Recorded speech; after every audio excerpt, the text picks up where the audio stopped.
Good morning. আজ তো মহালয়া, তো শুভ মহালয়া তোমাদের সবাইকে। ব্যাস পুজো তো চলেই এসছে, হাতে মাত্র গোনার কয়েকটা দিন। আমরা একটু ঘুরতে বেরোবো, ওই দুপুরের দিকে রেডি হয়ে গেছি। এই ইয়ারিংসগুলো সুন্দর না, ভাবলাম তোমাদের একটু দেখাই। আচ্ছা, তোমাদের মহালয়া কেমন কাটলো, কি কি করলে জানিও কিন্তু। তা আমরা রেডি সেডি হয়ে চলে এসেছি স্টেশনে। এই তো আমাদের ট্রেনও চলে এসছে, আমরা ট্রেন ধরে সোজা চলে এসেছি সোদপুরে নেমে আমরা এসেছি হচ্ছে শ্রীলেদার্সে। কিন্তু এত ভিড় দেখো না, আমি তো জুতোই খুঁজে পাচ্ছিলাম না।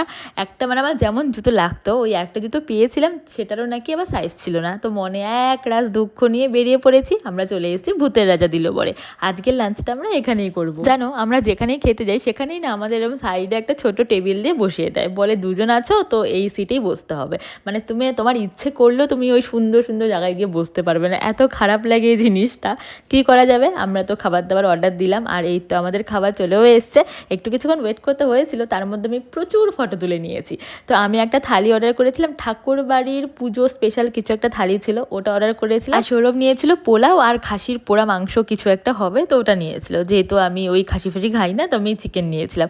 আর শেষ পাতে ছিল পান্না। আর দেখো না, পান দিয়ে গেছে। আমার পানটা খেয়ে এত ভালো লেগেছে, আমি বলেছি কি আমাকে আরেকটা পান দিতে পারবে।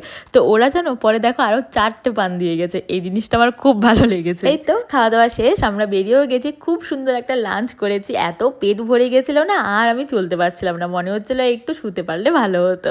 তারপর আমরা চলে এসেছি শ্রীনিকেতনে। এখানে শাড়ি দেখলে তো আমি পুরো পাগল হয়ে যাই। তো সুন্দর সুন্দর শাড়ি, কিন্তু আমার বিয়ের এত শাড়ি পরে আছে, ওগুলোই পরা হচ্ছিল না। তারপর ভাবলাম না, শাড়ি নিয়ে লাভ নেই, একটা চুড়িদার নিই। তো ওখানে একটা সুন্দর চুড়িদার দেখে আমার পছন্দ হয়ে গেছিলো, এই যে এটা নিয়েছি। মাঝখানে কোনো ভিডিও করিনি, শরীর এত টায়ার্ড হয়ে গেছিলো আর ইচ্ছেই করছিল না। এখন 6:30 মতন বাজে, আমরা এসেছি এই ক্যাফেটাতে ওই একটু চাটা খেতে। সৌরভ একটা চা নিয়েছিল, আমি একটা কোল্ড কফি নিয়েছিলাম। খেয়ে আমরা বেরিয়ে বাড়ি চলে গেছিলাম, মাঝখানে কোনো ভিডিও করিনি। এখন দেখো না, রাত 10টা বাজে, আমরা যাচ্ছি বিরিয়ানি নিতে। আর রাস্তাটা কি দারুণ সাজিয়েছে না, এই রাস্তাটা আমাদের বাড়ির সামনে, এত ভালো লাগছিল। তারপর তো আমরা চলে আসি স্টেশনে, একটা চা খেলাম, কি আরাম লাগছিল চাটা খেয়ে একটু মিষ্টিও নিয়েছি। মিষ্টি নিয়ে বিরিয়ানি টিরিয়ানি নিয়ে যাচ্ছে এখন বাড়ির দিকে। চলো আমরা বাড়ি যাই, ততক্ষণে তোমরাও গিয়ে ভিডিওটা দেখো। আজকে তাহলে আসি, তোমাদের সঙ্গে দেখা হচ্ছে নেক্সট ভিডিওতে। তোমরা সবাই খুব ভালো থেকো। ওকে, বাই।